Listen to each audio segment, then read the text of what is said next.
Morning बच्चों, मैं Sonia GGIC Khalilabad संत Kabir Nagar Uttar Pradesh home science teacher. बच्चों, इंटरमीडिएट होम साइंस में आपका तीसरा अध्याय संक्रामक रोग चल रहा है। और संक्रामक रोग में मैंने आपको बताया कि संक्रामक रोग क्या होता है, यह किन किन माध्यमों से फैलता है और इसके कौन कौन से प्रकार हैं। लेकिन बच्चों, उसी क्रम में आगे बढ़ते हुए आज का जो हमारा टॉपिक है वह है निसंक्रमण। विभिन्न रोगों के रोगाणुओं को नष्ट करने की व्यवस्थित प्रक्रिया ही निसंक्रमण कहलाता है।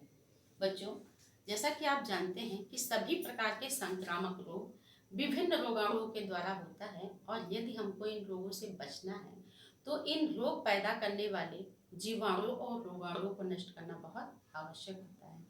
जब वातावरण में बच्चों जीवाणु ही नहीं रहेंगे तो रोग के फैलने की आशंका भी नहीं रहेगी और रोगों के रोगाणुओं को नष्ट करना ही निसंक्रमण कहलाता है। जैसा कि मैंने आपको अभी बताया है कि विभिन्न रोगों के रोगाणुओं को नष्ट करने की व्यवस्थित प्रक्रिया ही निसंक्रमण कहलाती है और जो निसंक्रमण में सहायक पदार्थ होते हैं वह निसंक्रामक कहलाते हैं। बच्चों, निसंक्रमण की प्रमुख 3 विधियां होती हैं।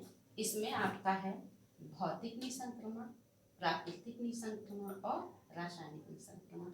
लेकिन आज जो हमको चर्चा करनी है, हम आज आपको बताएंगे भौतिक निसंक्रमण। और बच्चों, भौतिक निसंक्रमण की भी जो है 4 विधियां हैं। इसके 4 प्रकार हैं।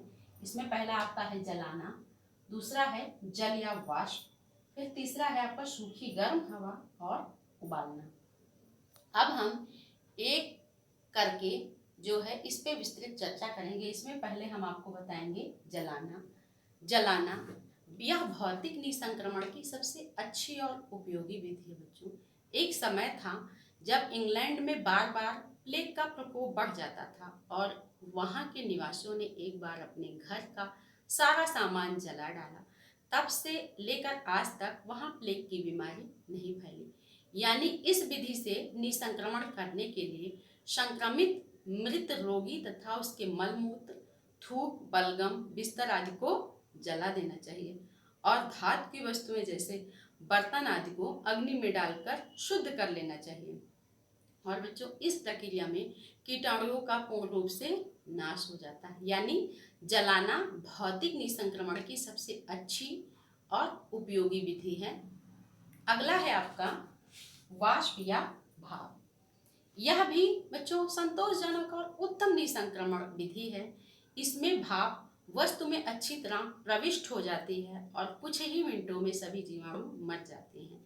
यदि यंत्रों द्वारा भाप का दबाव अधिक बढ़ा दिया जाए तो भारी वस्तु भी निसंक्रमित किए जा सकते हैं और यह विधि अभी अस्पतालों में ही प्रयोग में लाई जाती है। अगला है आपका तीसरा सूखी गर्म हवा। इस विधि से बच्चों चमड़े, शीशे के बर्तन और रबड़ की वस्तुओं के लिए ज़्यादा उपयोगी होती है, क्योंकि ये वस्तुएं अन्य सभी प्रकार के निसंक्रामकों से निसंक्रमित नहीं की जा सकती है और अन्य निसंक्रमकों की अपेक्षा इस विधि में कम कीटाणुनाशक शक्ति होती है और आजकल यह विधि बहुत कम प्रयोग में लाई जाती है। अगली विधि जो है सबसे महत्वपूर्ण और उपयोगी है, वह है आपका उबालना। इस विधि में निसंक्रमण के लिए बच्चों सबसे उपयुक्त और विश्वसनीय विधि है। बच्चों, जल को 100 सेंटीग्रेड तक गर्म करके रोगी के बिस्तर, कपड़े, तौलिया आदि को 20 से 30 मिनट तक उबाले जाते हैं और इस प्रकार रोगों के सभी जीवाणु मर जाते हैं।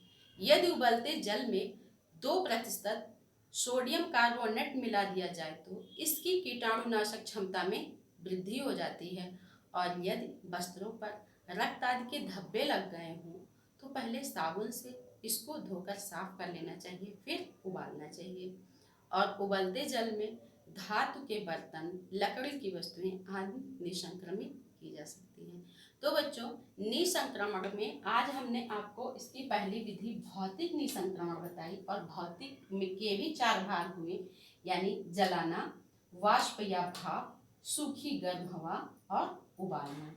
तो निसंक्रमण में भौतिक विधियां आपको समझ में आ गई होंगी। इससे संबंधित आप प्रश्न भी मुझसे पूछ सकते हैं और इसमें जो है प्राकृतिक निसंक्रमण और रासायनिक निसंक्रमण के बारे में अगले वीडियो में आपसे चर्चा की जाएगी। तब तक के लिए आप घर पे रहिए, सुरक्षित रहिए, लॉकडाउन के नियमों का पालन करते हुए अपनी पढ़ाई जारी रखिए। धन्यवाद, नमस्कार।